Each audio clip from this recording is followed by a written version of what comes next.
We'll be going over natural gas. In this video, we'll be going over my trade idea of the week and the day-by-day probability model. So let's start off with the technical analysis on the 1 hour chart.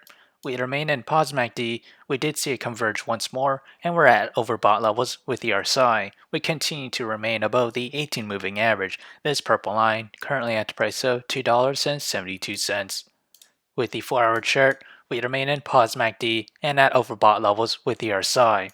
As we extend that to the daily chart, we are about to approach to pause MACD and we're approaching to overbought levels with the RSI.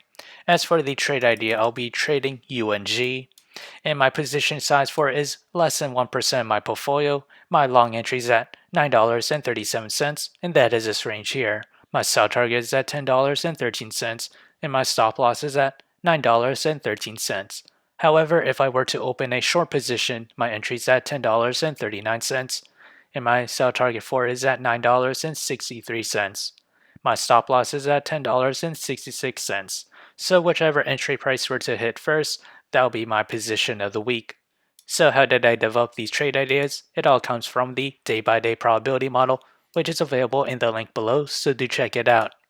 As we progress to the 5th day or week of trading, natural gas has a 25% chance to climb between 0 to 5%, and a 25% chance to climb between 5 to 10%.